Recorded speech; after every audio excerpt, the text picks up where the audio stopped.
各位观众，大家好，我是秦碧纯，欢迎收看中嘉新闻周报。高雄左营区玉成路和富民路交叉口的三角窗，原本是小北百货，去年搬迁后，地主以4.29亿将土地与建物出售给建设集团。房仲业者分析，集团目前是以租养地，如果能整合旁边的停车场后再做开发，就可以达到最大利益。工人忙着装修，加紧赶工，让新店面能准时开幕。位在左营区富民路与玉成路交叉口这一块土地，过去小北百货玉成店在这里经营了20年。搬迁后，旧屋主开出121平店面90万的价格重新招租，结果在去年8月底，以4.29亿的价格将土地与建物卖给英式建商的阳性自然人。南边还会接一个富邦 BOT， 所以从博爱2路这边附近，博爱2路、博爱3路这样连接起来的话，其实发展都是非常的畅旺的，就是说未来性非常的强，而且加上这边也有学区的加持，所以而且它这边最厉害的是它有商办。时代富豪大楼就是在旁边的商办，就是这边商办的需求一直都很强啊。根据实价登录，整体地坪约为187坪，建坪为112坪，是一栋屋龄22年地上1楼的透天，换算地坪为228万3千元。新买家建设集团接续将建物出租，房仲业者猜测，建商出租仅是在养地，整合完一旁的停车场后再做后续开发。它现在目前的地187坪。其实我觉得可以跟隔壁的土地如果整合起来的话，那个有188坪的一些停车场的用地整合起来的话，两个超过360，其实它的用一些奖励容积的方式，可以得到更大的坪数效益。我自己在看说，如果现在商办需求是比较强大的，但是如果现在这3到5年之内如果没有一个成型的话，我相信建商应该会。除了养地之外，或者继续出租嘛，以那个就是看实施变化怎么样。新店面的装修工程将重新铺设地砖，因此封闭原先的骑楼通道，造成民众只能走在车道上。在里长的提醒后，施工团队承诺，近期就会向交通局申请路权，增辟1.5公尺的人行通道。因为我们地板全部都打掉，再重铺、重整理，所以含这个。店面大概要2个月的时间我们现在赶快，因为我们台中下来也不熟现在都有问了我们就要赶快处理。之前小北百货在这里的时候，这个骑楼他们有占用，就曾经就是检举讨论过。那小北也释出善意有把这个人行空间挪出来了。那现在他们撤走，换新的厂商希望施工单位能够尽快把这个人行空间空出来，让他们能够。继续使用了。店面临近巨蛋商圈与未来的富邦凹子地区域发展看好，业者评价建商购地眼光是相当锐利。记者吴佩珊高雄报道。高雄博爱路的周边办公大楼和住宅林立，是许多连锁业者喜欢插旗的地区。像是连锁的素食店就在这里开了4间分店，预计将在2025年底加开第5间。因为实在是开了太多间，博爱路就被戏称为麦当劳大道。1间、2间、3间，开车在高雄的博爱路上，巨大的金色拱门就常会出现在眼前。摊开地图一看，短短不到2公里，连锁业者就开了4家连锁店，民众也都觉得开的有够多。蛮多的，现在麦当劳就是遍地都是我大概3、4间吧，到那边吗？你会觉得这样有点多这样？哦，对啊，可是大家好像都是来捷运站这个比较近的而已。3间还4间吧？你会觉得很多？但这边人很多所以应该还可以，还不错这样。对，很方便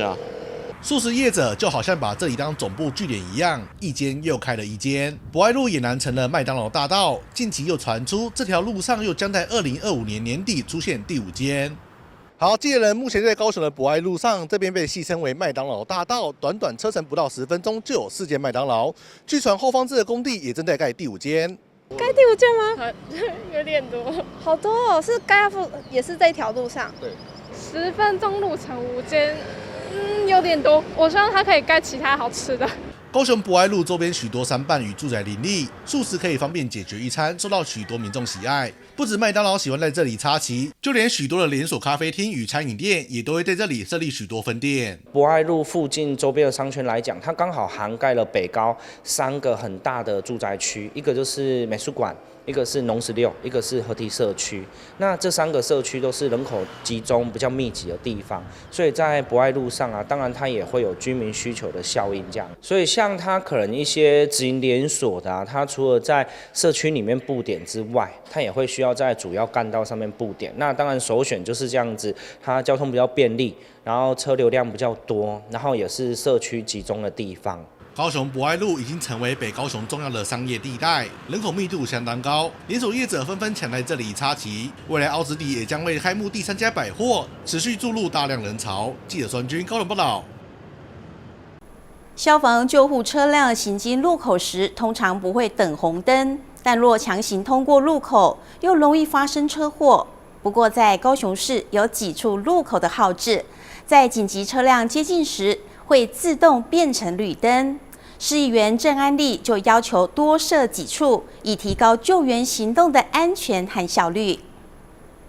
一般车辆行经路口时遇到红灯就得停等，但消防救护车辆为了赶时间救人救火，遇到红灯时会减速通过路口，但如果遇到不礼让的车辆，就可能发生车祸。是红灯的时候，我们会降速，会停车，就是会降低时速。然后会变换警铃的声响，提醒用路人这样。为了让紧急车辆能够安全通过路口，目前在凤山凤顶路上有4个路口的号志，以及凤翔消防分队的车辆上都装有感应设备。当车辆接近路口时，红灯的号志就会自动变成绿灯，消防救护车辆就能够优先通过。在凤翔分队的消防车及救护车上，应用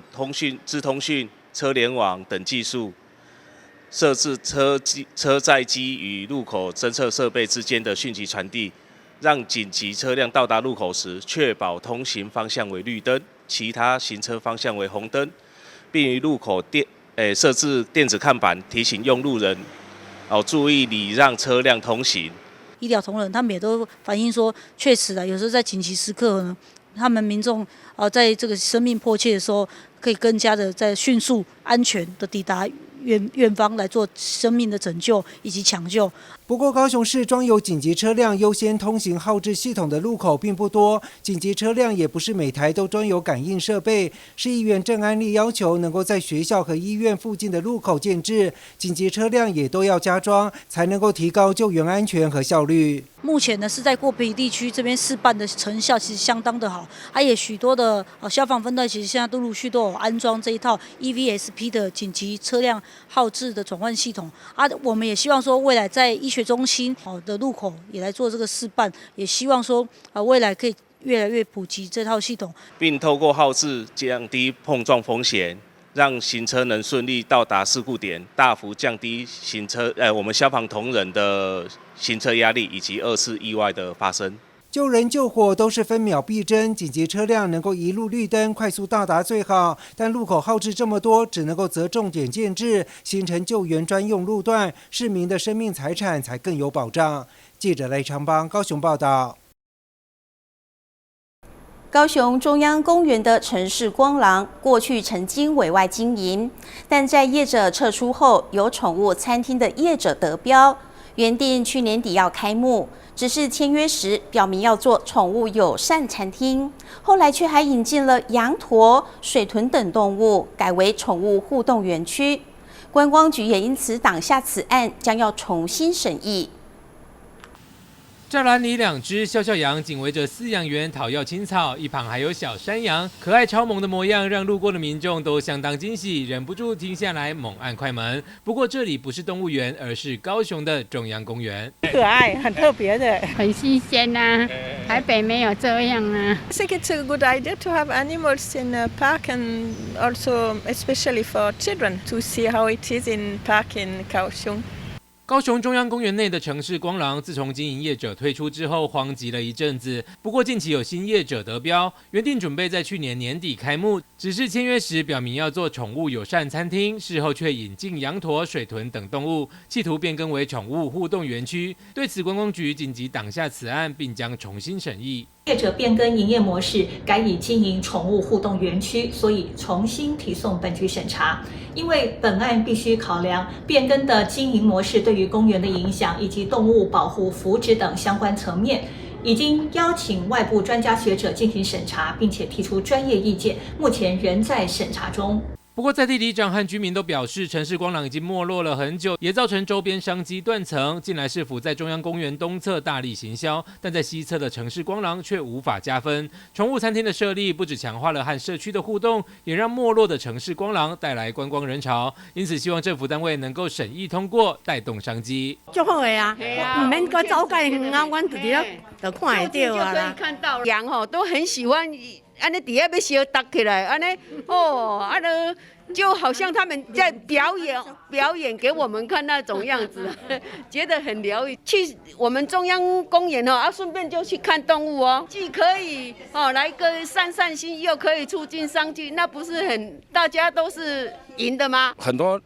里民或是居民都跟我讲说，这边有动物很稀奇。那我们也发现礼拜六、礼拜天真的都会有人潮来看这些动物。其实我们都是希望政府法规是定在那边，但是不需要那么死啦。对它，如果今天它只能促进一个地方的繁荣，带来人潮，让它变成一个特点，那我觉得这个所谓我们政府一直在讲共荣嘛，我们民间跟你政府一个共同把这个地方发展起来的一个方式，我觉得为什么我觉得为什么不要让它这么可以好的事情让它延续下去？观光局表示，针对业者提出的变更经营模式，已经邀请外部的专家学者审查，并且提出专业意见，目前还在审查当中。想与动物互动的民众也只能耐心再等待。记者张世明高雄报道。高雄林园区有间在地经营60年的鱿鱼羹，1碗羹有一半是料，加上甜甜辣辣的羹汤，让人一吃就爱上。许多老主顾更是固定回购，只是老板娘年事已高，现在1周只能营业3天。想要品尝好滋味的饕客们，可得记好营业时间再上门。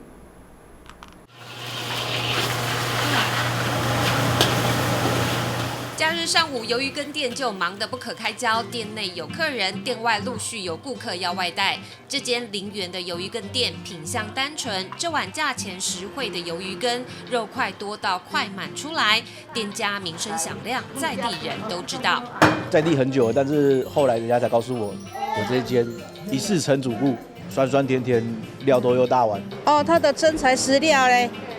不管是鱿鱼啊，什么量都分量都很多。一大锅的鱿鱼配上油葱下锅炒香，加上鲜脆的高丽菜，大火快煮，调味后用太白粉水勾芡，调整浓稠度。这道古早味鱿鱼羹现炒鱿鱼，口感十足，还能吃到高丽菜的脆度。许多人外带一次都是几10袋，不止顾客喜欢，员工每天午餐也是吃自家的鱿鱼羹。本来就好吃啊，我来到时也嘛好吃因的啊，搁省钱搁好吃。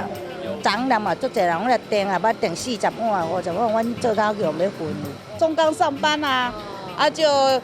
我们就会来这里买菜嘛，菜市场就顺道就买吃的回去啊。还是你必备，就是每次来这边都会来。会啊，因为口味好就会留，就喜欢嘛。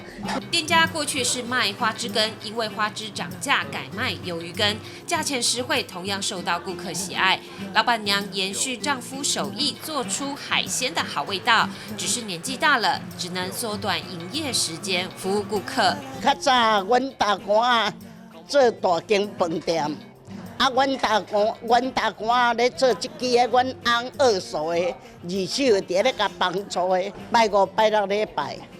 较早是逐日卖，即嘛老啊80岁啊，81岁啊，无法度啊啦，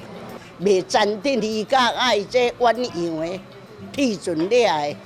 急速冷冻，明仔载要卖，下晡就或者融化。下次到林园，若要品尝鱿鱼羹的好滋味，别忘了记好开店时间，才不会扑空。记者苏焕居、吴佩珊高雄报道。位于台南市东区崇德路一间虱目鱼专卖店，是2003年由当时的台南市议会副议长曾顺良创立，至今已经22年，也传承到第3代。很多顾客都是一吃变成老主顾。目前3代店也求新求变，规划重新设计，希望透过转型，让更多人认识虱目鱼的营养美味。位在东区台南正虱目鱼，由前副议长曾顺良创立，原先只是一间小小铁皮屋，经营到现在已经22年，而且传到第3代，不但生意稳定，而且也获得许多顾客好评。不管是附近住家或外县市游客都常来，不仅食材新鲜，也很合口味。你们是特地从哪里过来这边吃的？斗六。斗六。对。哦，怎么会想要说来这边吃它的虱目鱼？哦，因为觉得。其实我之前就有来过几次了，每次来都会觉得这边就是来吃这里的那个虱目鱼，真的很好吃。这边那个虱目鱼调理的有各种变化，而且干净卫生，然后味道很勾沙梨，很在地。强调食材新鲜，要让顾客吃得健康安心。曾顺良表示，鱼货都是每天现捞现杀，加上鱼骨熬汤绝对新鲜。我这间店够近就对了，我敢讲是信用的保证啊，绝对是什么东西米嘛拢用足好的米，后壁乡的冠军米。阮的物件啦，汤头啦，拢规个鱼骨熬汤的，全部拢是鱼骨，况且阮抬起来鱼骨啦阮无去外口买。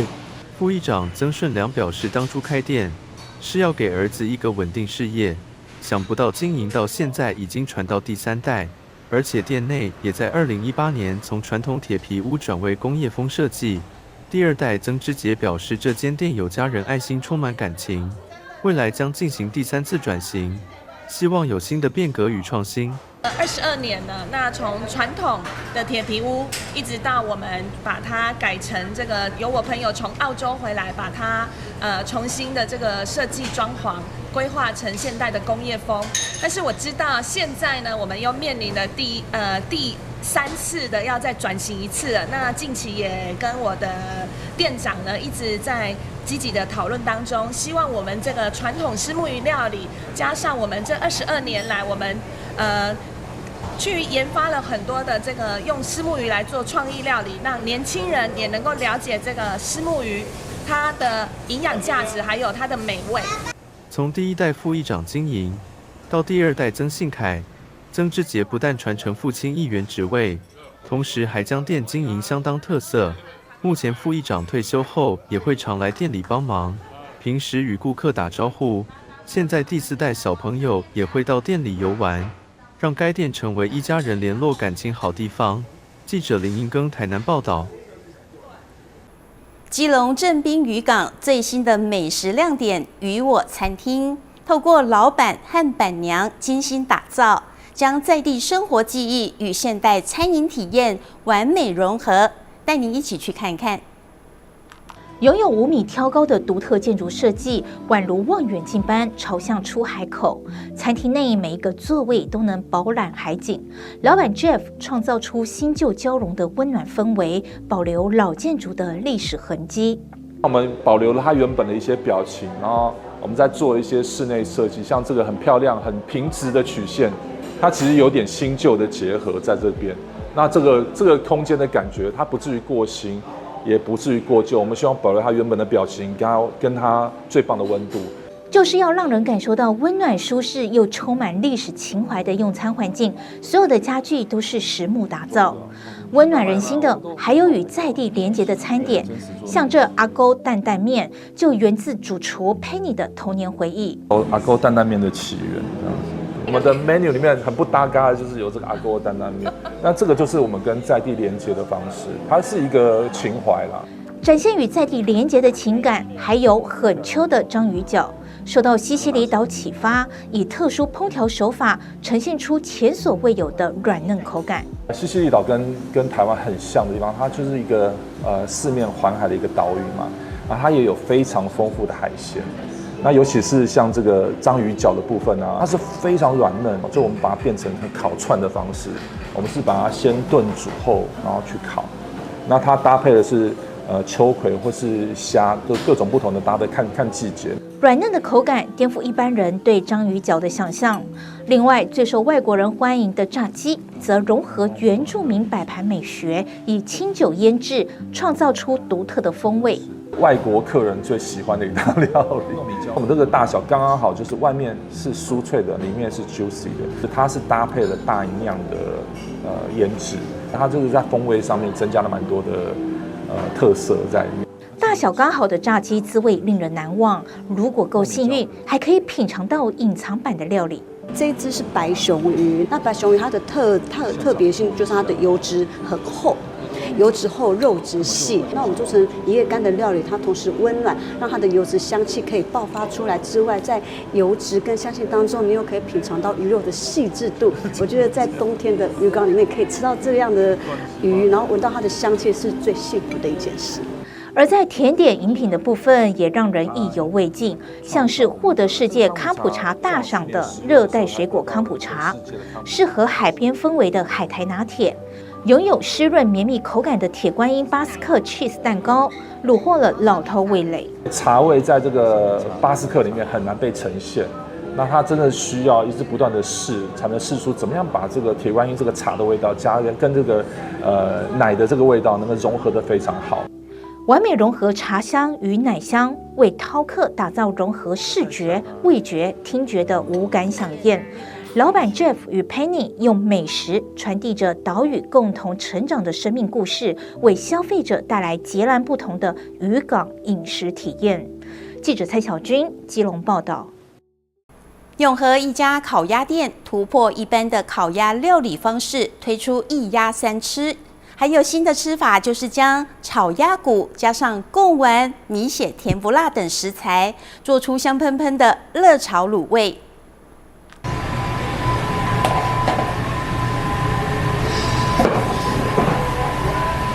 烤鸭出炉了，镜头拍到的是烤鸭外皮的金黄色泽，拍不到的是香气四溢的味道。位在永和保平路巷弄的烤鸭店，跳脱大家刻板印象装潢开店。而这位钻研烤鸭数年的陈老板表示，要开店专卖烤鸭三吃。除了传统的片鸭吃到油脂饱满、肉质厚实的鸭肉之外，还有软嫩的饼皮包裹着鸭肉，还有一个爆炒鸭骨的部分。其中最关键的是他研发的炒酱，除了炒鸭骨之外，加上贡丸、米血这些食材下去大火热炒，最是让人吮指回味。这我们的炒酱，第一个它不会太咸，不会过咸，那我会有甜味一些基底去带动一些味道层次的话，那我们除了炒鸭架以外，我们还可以炒一些卤味类的东西。那这个东西这样炒下去之后，可以增加它的口感。因为一般人吃鸭架很无聊，可能就啃鸭骨头啊，然后可能 maybe 加一点高丽菜这样子。但是我们加了很多卤味，比如甜不辣米血啊、金针菇贡丸下去之后呢，不但增加它的这个丰富度，而且搭配起来也非常的绝配。那另外的话，我们之后也会推出就是麻辣干锅口味的，所以喜欢吃辣的朋友呢，等于是我们有2种选择。陈老板说，爆炒鸭骨的部分还有高丽菜跟金针，简单的说就是炒卤味的概念。用他研发的炒酱综合鸭骨跟常见卤味食材一起炒，可以为爆炒鸭骨大加分。吃过的顾客都说口味赞，会想再来买。甜而不腻吧，很爽口，然后会想要一直吃，它的汁非常的香，非常好吃。你来吃几次了？第2次，买第2次。会回头就对了。对。烤鸭三吃还有炒卤味的口味，单吃或是配饭都很好，大家不妨可以来尝试一下烤鸭的新选择。记者赖伟一新北报道。庆祝土地公诞辰，来自全台各地108位名厨齐聚杨梅青山福德宫，带来美味佳肴，并募集爱心物资，捐赠给华山基金会。就连名厨郭主义也到场共襄盛举。希望借此让大家看到传统庙会的美好。108位民厨齐聚杨梅青山福德宫，为庆祝土地公诞辰，响应公益，串联全台各地大厨带来美味佳肴，并募集爱心物资捐赠给华山基金会。青山福德宫今年的天上圣母炉主本身就是餐饮业，他特别号召同业跟好朋友一起响应活动，希望让正向善循环传播出去，也让更多人看到传统庙会的美好。本身因为我是从事餐饮业的，所以一般我们义厨常常一直在很多宫庙，我们也是在做这样一个摆宴的一个公益服务。那刚好这次我有荣幸担任我们杨梅青山福德宫的炉主，所以这么多的兄弟就说要来相挺。那我们希望说，透过这样的一个理念，我们在所有的献祭的东西，我们到时候都要捐赠出去，让一些比较弱势的他一样可以在这种我们土地公的诞辰，他一样可以有这样的美食可以享用等于说我们结合了公益的活动，还有我们摆脱了传统的一个庙会的一个模式，希望说这样的一个正向的模式可以传递到社会上去，让大家看到台湾的宗教其实它是很正常的，而且它是很庄严的、很隆重的。这次活动有来自全台各地的金牌义厨一起响应，熟食料理会跟现场信众一起分享甲平安，干货跟物资将捐赠给弱势，希望借此发挥爱心做公益。大厨们也将各自的拿手菜跟特产都带来分享。那我们由我来带领的，我们全国108位那个金牌厨师以及饭店的各大主厨来参加这次的活动。我们的亮点就是发挥爱心做公益。那我们今天的菜全部不带回家，剩下都会捐给弱势团体。因为明天是那个我们青山福德宫的贝公阿的生日，大家有108个都有爱心的出来做这个供火的活动。我们平常做义厨的话，也是有这种爱心把它出来做的。那你今天带了什么菜？带的是鲍鱼、虾仁、烧栗子，这个菜还有我们那个春秋阁有名的灰筛饼，很少看到的，那灰筛饼也是100年的哦。此外，爱心捐赠也特别结合国际同济会孝行会，募集爱心物资来帮助有需要的人。会长表示，这次特别串联义厨同济会跟地方善心的资源，感谢大家力挺，希望能帮助到有需要的人。今天很荣幸由那个我们义厨联合会的黄荣山督导长来介绍我们有参加这个活动。这次的话，我们有像贡品的话，像我们水果、饼干类的，然后我们有捐物资、捐卫生纸给华山基金会。对，那因为这些东西我们平常有在做，可是我们缺一个，就是我现在做一个就是整合资源，就有整合义厨这方面资源，跟我们同济会这方面资源，还有我们一些民间表演团体的资源，三方面合作，能够把所有公益活动做到位，不管是施与受，施方跟受方的来讲的话，大家都能够圆满。民厨郭主义也特别到场响应活动，他觉得这样的爱心活动很有意义，而且很难得可以将全台各地的大厨们聚集在一起交流，相当特别。对，其实平常在做公益啦，或是在做菜给大家吃，都是一种福报。那难得呢，今天大家来这边108位这边呢，来帮土地公这边呢来祝寿，这样真的非常的难得，也是创举啦。那平常呢，我都是在电视在做菜，自己还有经营做餐厅。那平常的时间也是有限，但是呢，相信各位大厨更忙。但是今天呢，大家集合在一起，真的非常的棒，而且做每一道料理都非常的用心。然后呢，给我们贝公啊这边的祝寿。庙方为了感谢义厨们热心公益，特别定做结合土地公招财钱母的百大金厨飨宴大赏金钻奖金牌，分送给每一位参与的大厨。不仅是为土地公诞辰祝寿，更结合公益做爱心，摆脱传统庙会模式，扩散善的力量。希望借此让大家了解民俗宗教是很正面的。记者赖伟一头报道。安平开台天后宫和全台西来安获邀前往印尼茂物市及万隆市展开宗教绕境活动。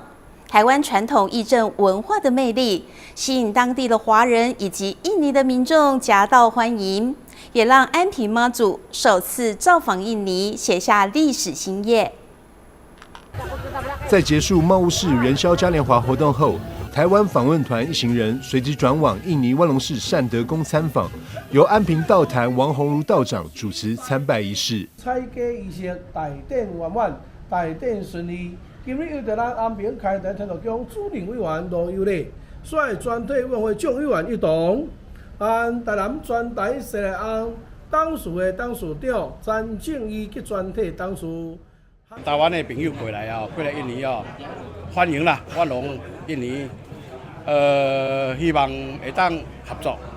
访问团成员有安平开台天后宫主委卢有礼、总干事林国民、常务委员黄敬月、张蒙忠、委员卢玉美、林景元、陈义荣、信徒代表李贤德、林仁燕、西来安董事长曾正义、民运董事长萧志光、副董陈美琪、林子云等贵宾，全都陪着绕境队伍一起走完全程。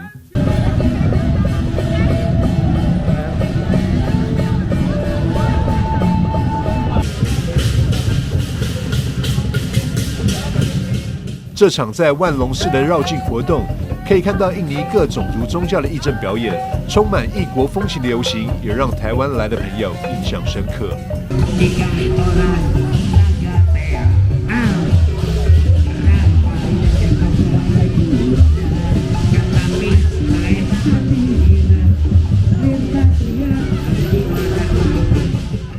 虽然神教上的神明是大家熟知的关圣，不过一旁伴奏的锣鼓声更是融入了印尼传统音乐的节奏，展现出印尼朋友的热情与活力。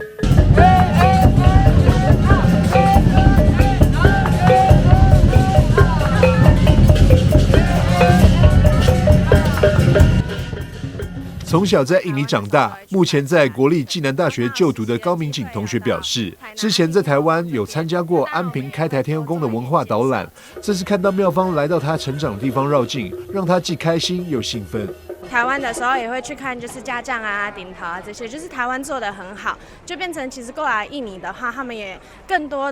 去了解这个这么特别的文化。以阮地区这间神德宫呢，是第一个跟台湾人的交流，所以呢，伊嘛真慎重第一只皇家来游行来做咱这个绕境这动作安尼，受到当地呢真欢迎的对啊，规个社区拢动员安尼。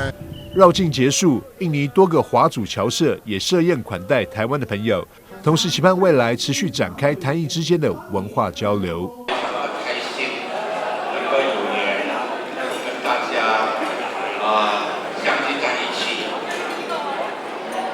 但愿以后能够常来常往。印尼所有跟我们文化体系都非常接近的这些好友都能够到我们台湾，到我们安平来，我们做一个文化的交流。再次感谢我们万隆市善德宫所有的主事对这次的热情招待。安平妈与全台西来岸10家将首次来到印尼绕境，成功促进台印文化交流。安平开台天后宫主委卢有礼以及全台西来岸董事长曾正义也欢迎印尼的友工们未来也能来到台湾交流。记者张寿维印尼采访报道。新北市长侯友宜与金包里慈护宫董事长尤忠义共同亮相联名平安符，以神衣为造型，用金线缝制，融合 Q 版妈祖的形象，要给所有的参与者满满的祝福，也要让参赛者跑过万金石，同时体验一趟宗教观光之旅。2025新北万金石马拉松将于3月16日开跑。新北市长侯友宜与金包里慈护宫董事长尤忠义昨天出席记者会时，公布这项赛事独特联名的妈祖护身符。联名护身符以神衣为造型，金线缝制，正面融合 Q 版妈祖形象，搭配日月扇细致图腾，象征福运庇佑、步步顺遂。背面则是海浪为背景的朵朵浪花，期盼给所有参与者满满的祝福。新北市长侯友宜表示，这是万金石马拉松23年来首次与在地公庙推出的联名小物，将台湾独有的公庙文化与赛事结合，挑战世壮运，先保万金石马拉松。万金石马拉松23年，今年推出了除了永续以外，最重要是把我们的宫庙文化跟赛事结合在一起，由我们享誉全国、世界有名的金包里慈护宫，把咱的妈祖保平安、求富贵、求姻缘，让我们用联名平安符设计。在跑赛事的过程当中，除了能够创造好成绩以外，也能够求得一个好运。金包里慈护宫庙方表示，感谢万金石马拉松，让全世界有机会看到台湾北海岸美丽的风景，也欢迎民众前来索取平安符，记得到慈护宫过香炉，向妈祖婆保平安。我今天是抱着一个感恩的心情，因为当每个世界会当看到咱北海岸咱的风景，因为咱宫庙的文化传统，所以今仔日这主办的包括局长、市长非常关心，就是这个平安符阮每年都有做平安符，不过今年就比较Q版，一共1000份没有完处理，我们就帮他行销。我嘛希望讲每个店家。如果有行销的话，我们就送给他；有友善店家，我们有人送给他。希望伊过来庙过一下香炉，保平安。所以我几句话讲，查甫若求这，伊会当保庇儿女规卡，某听话。若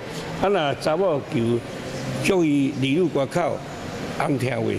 所以用妈祖有相应保庇，有教有行去。新北市政府体育局表示，即日起到16日中午12点，新北市府1楼大厅也同时设有挑战式壮运先跑万金石展览。展览内容分成扭出好运、跑出时尚、众神来保庇等3大互动展区。其中扭出好运展区内的大型扭蛋机，每天上午11点到下午7点，民众只要完成现场拍照打卡，就有机会扭出万金石与金包里慈护宫联名的护身符。欢迎民众有空前来试试运气。记者肖世宏新北采访报道。配合警政署建制的打诈仪表板，台南市警察局公布诈欺发生的状况、趋势及态样，同时邀请艺人郭彦均以亲身的经历，跟民众说明准备购屋的头期款550万血本无归的惨痛经验，希望民众避免被诈骗。那个时候其实就很多人都有遇过的，就是虚拟货币的诈骗。然后因为那个时候对虚拟货币又不是非常的了解，然后呢，他们会讲的头头是道，然后会讲了一系列的叭的东西，然后呢，那个时候就疏忽的就是忘记上网查，或者是说到警察单位去询问，或者是到那个银行单位去询问。艺人郭彦均曾经被虚拟货币骗走要购屋的头期款550万。这天，他来到台南市警察局公布打诈仪表板数据的记者会现场，表示身为被害人，觉得对社会有使命，应该站出来，强调有钱赚的机会绝对不会来找你。不可能会有比银行利率还要高的投资，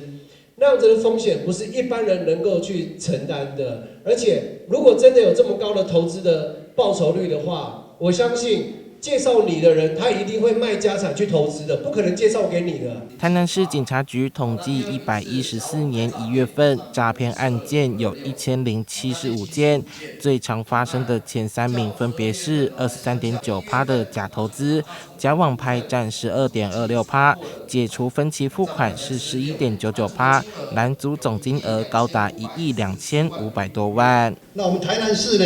打造这个台南队呢，在我们市长的一个带领下，我们也持续的在精进我们的市诈、赌诈、主诈、惩诈以及防诈呢这5大的面向。以各种理由要你汇款就是诈骗，警察局呼吁一定要先查证，若有疑问可以打165反诈骗专线，增加防诈反诈意识，避免憾事发生。记者苏怀台南报道。新北市政府年度的盛事2025新北春分节将在新北大都会公园登场，以 Follow Your Heart 为主轴，规划4大主题展区、3个舞台和年度最大的春日市集。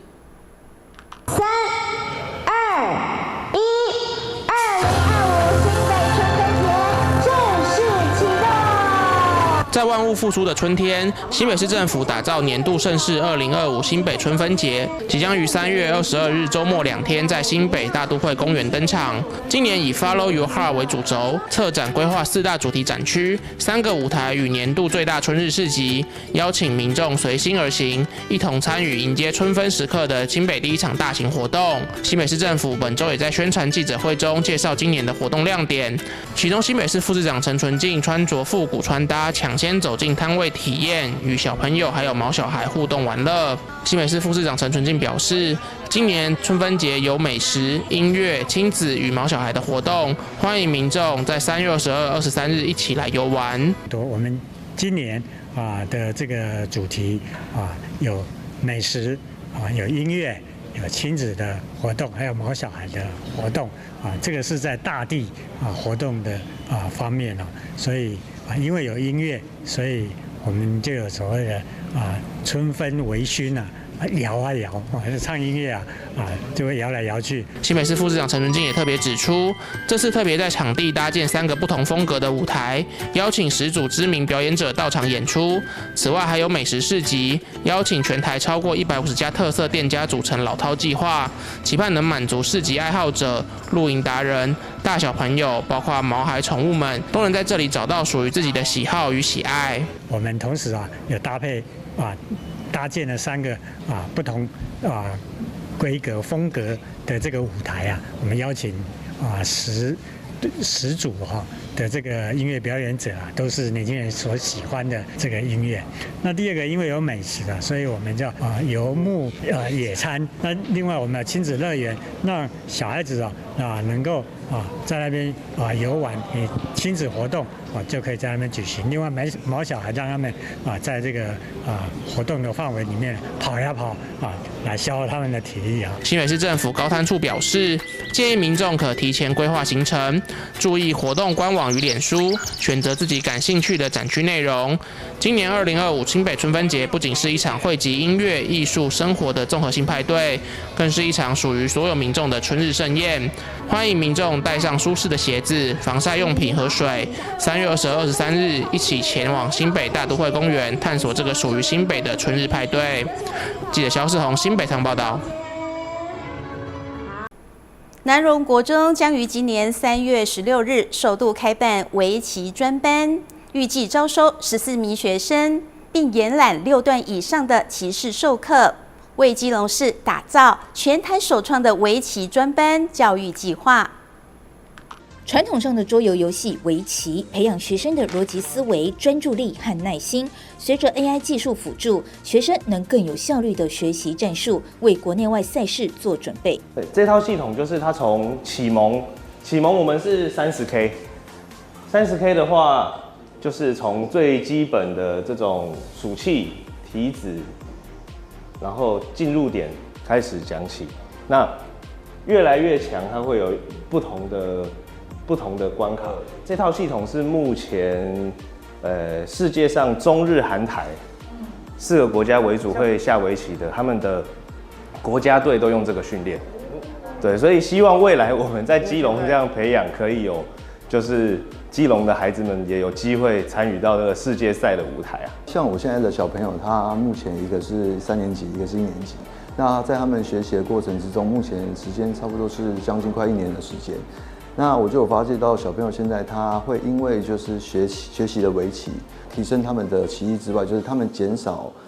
3C 的使用方面，我觉得减少非常多。基隆市围棋委员会从前年6月成立以来，积极推广围棋教育。总干事赖云渊希望对围棋有兴趣的孩子，不用在基隆就能拥有优质的教育，不用跑到其他县市。基隆市围棋委员会希望透过围棋教育，能够让基隆的小朋友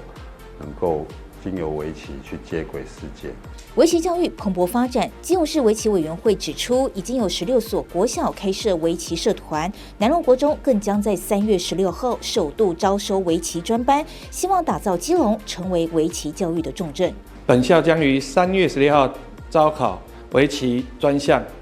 总共14位学生。那目前我们师资已邀请6段以上资格加入我们的师资行列。透过系统性的围棋教育推广，期望培育更多的优秀棋手，打造基隆成为名副其实的围棋之城。记者蔡小军基隆报道。成立迈入第11年的桃园市侨爱国小太阳之爱合唱团，集结校内对歌唱有兴趣的同学，传唱泰雅族语歌曲。多年来，不仅比赛有好成绩，也受邀到马来西亚和日本等地进行交流。悠扬的歌声令人动容。换上泰雅族服，站在舞台上，小朋友们一个个台风稳健，唱出最真挚动人的歌曲。他们是桃园市侨爱国小的太阳之爱合唱团，聚集校内对歌唱有兴趣的小朋友，透过共同热爱音乐的心，一起学习与传唱泰雅族语歌曲。团员们也分享即将表演的歌曲，以及自己参加的心得。有人的族语变好，有人结识到其他原民朋友而有了话题。但最重要的是，大家一起唱歌时，自己也感到十分开心快乐，享受音乐。差不多3年，收获音乐，很开心。为什么？因为我很兴奋，老师教得好，不会紧张，然后就很开心的唱。OK， 好，谢谢。你加入多久？6年。6年，哇！所以你国小都在这里。对。那你觉得有学习到或收获什么？族语有进步，原本不太会。那你今天表演的曲子，你有喜欢哪一首啊？泰雅的孩子，他会帮我们加油，听到这首歌就蛮开心的。你加入几年？3年。3年。那你自己觉得加入这边你有收获或学习？族语有进步，之前卡卡的，然后现在比较顺一点。泰雅的孩子，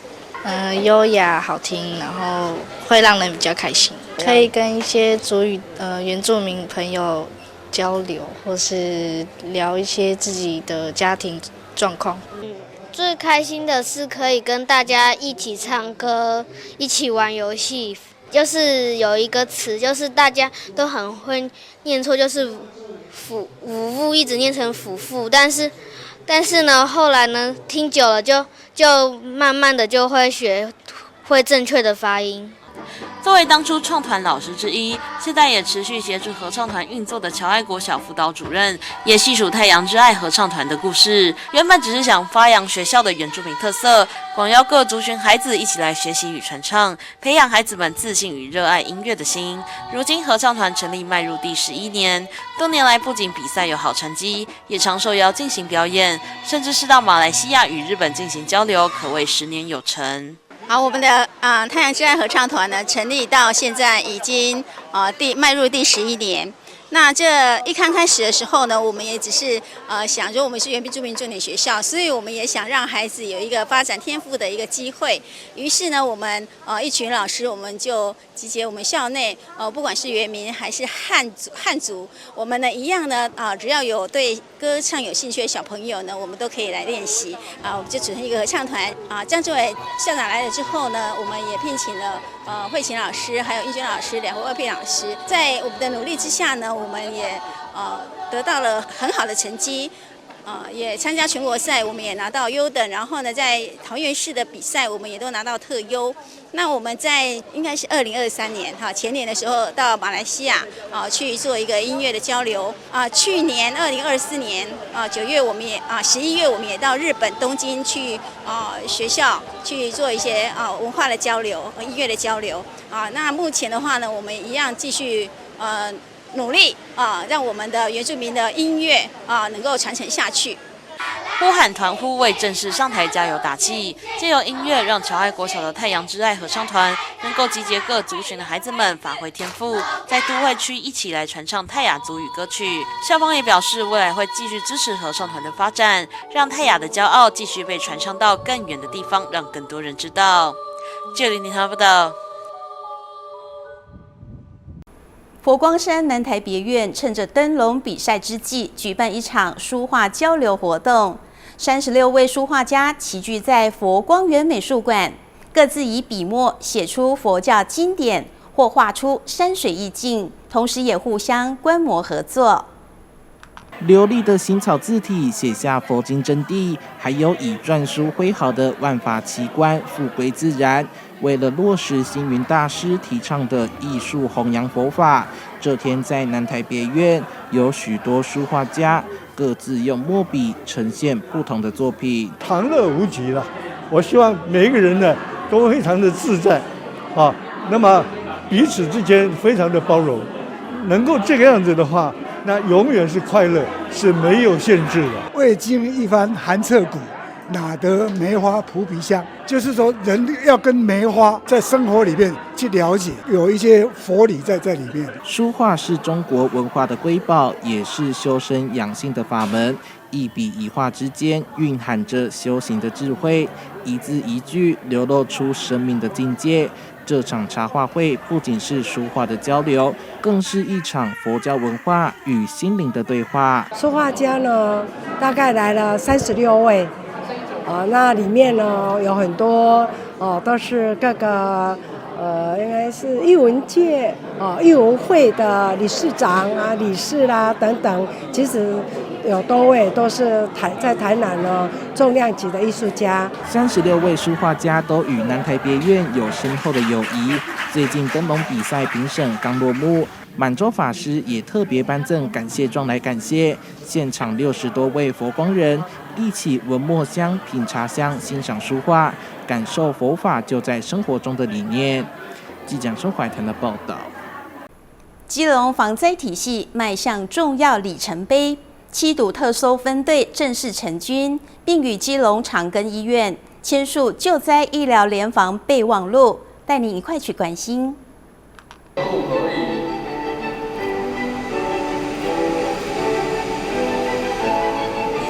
我们长庚医院跟我们市府以及消防局签订我们的合作协议，未来的特搜队将会有长庚医院的医护人力以及管制药品都可以共同的加入这个团队，前往国内外进行搜救。我们很感谢长庚医院这一次呢，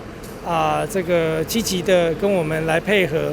让他的资源跟人力能够进入到未来特搜队的任务。这个对特搜队一个搜救的完整性其实是相当的重要，因为我们如果没有医疗的人力及医疗的资源，其实这个特搜只能算是完成了一半。所以非常感谢长庚医院赖院长跟我们一起的努力，大家共同把未来基隆特搜队的名号打响，最主要是要能够帮助到更多在急难中的人。基隆市消防局7堵特搜分队正式成军，画面上是由基隆市长谢国良主持，跟基隆长庚医院院长赖其俊签下合作备忘录，展现公私协力强化救灾量能的决心。现场包括消防局长尤嘉义、卫生局长张贤正及许多跨党派议员都共同到场见证祝福。像我们台湾最常见的灾难就是地震嘛，那地震的时候就是需要在72小时，然后甚至更短的时间，把这些还有这个存活的民众或受伤民众能够赶快把它救治出来，这样子哈。那我想这是非常紧急的，所以如果说我们国内有更多这样的特搜队的话，对我们万一发生灾难的时候，对民众的生命财产的保障，我想是会更进一步的提升。就发现说有民众他受困在建筑物底下，但是他的四肢可能有被钢筋插到，那这个钢筋插到，你就必须要有医护人员先做一些处置，那我们才能够做后续的一些搜救的行动，这样那也可以降低民众在被困的时候他的一些伤害的或者是痛苦的程度。那这个在我们搜救队里面，其实医护人员也是我们的标准的配备之一啦。那未来当然不是只有医护人员，未来我们还会再跟建筑师工会一样会派遣建筑师或者是结构技师，一样会随着我们搜救队来一起出勤。比如说花莲万一有地震啊、有救灾、有人员受伤的话，他们可以即刻就说帮包扎或做一些简易的一些医疗准备，对，所以还不错。对，我觉得蛮棒的，对。我们也即将在这个本市成立首支有特搜犬队的领犬员。我们目前呢正在高雄如火如荼的训练当中，希望我们在明年度可以加入特搜犬，来增加我们的战力。这个战力是指搜救能力啦，好，不是真的像乌克兰这种战争这种战力，是搜救的能力。这项合作对于未来遭遇大型地震灾害事故时，特搜队员将与医护合作，及时抢救伤患，提高黄金救难的救援效率。各界都相当认同，可说是社会之福。记者黄日升、陈淑平基隆报道。基隆市出现近10年来最大的民间投资案，统一集团将在安乐区基金一路新建一座智慧化物流中心，投资的金额将近40亿元。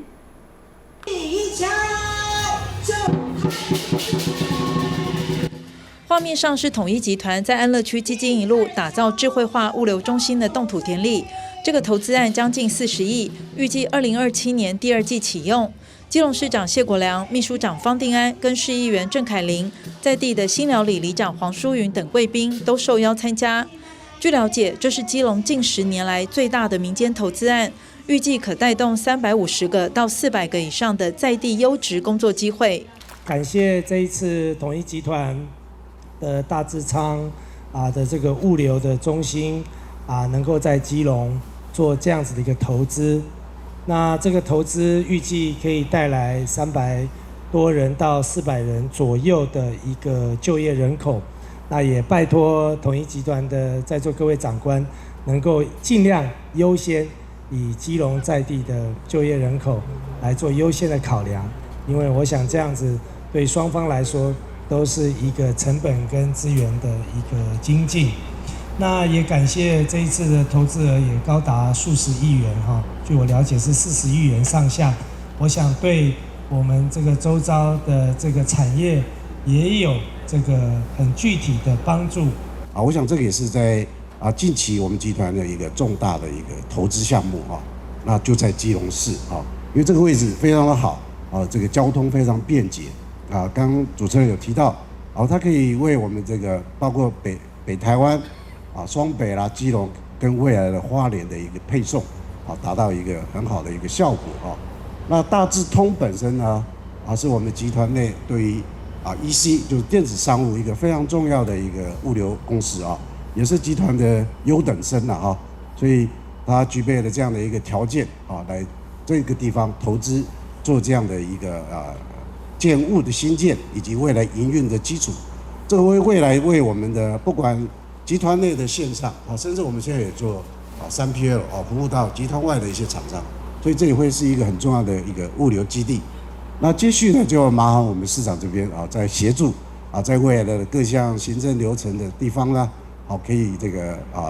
加快了一个速度。市长上任以来针对所有的这些投资开发，我想我们都是用最快的速度来办理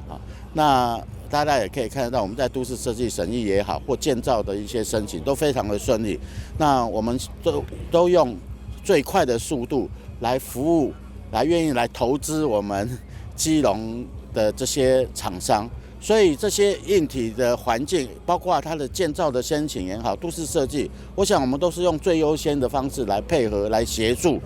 让它来完成。这个是我们基隆市政府本来就在做的，我们也会持续这么做。但对于市民每天最关心的重要事情之一，还是能不能够有就业的增加。所以我想大致通的引进，就是对基隆的就业增加一个最直接的一个帮助。那我们也要以大致通的引进来勉励自己，创造更多的未来的这些产业跟就业能够进到基隆来。那基隆也有更多的想法，准备邀请更多的企业能够到基隆做更多的投资，让企业们赚更多的钱，让基隆创造更多的产值跟就业。市长谢国良上任后相当重视招商引资，简化申请程序。他感谢统一集团选择在基隆投资，未来市府也将持续努力引进更多产业，创造更多产值与就业机会。希望透过各种努力，设法减少市民到外地工作的通勤之苦。记者黄日升、陈淑平基隆报道。感谢您收看中嘉新闻周报，我是秦碧纯，我们再会。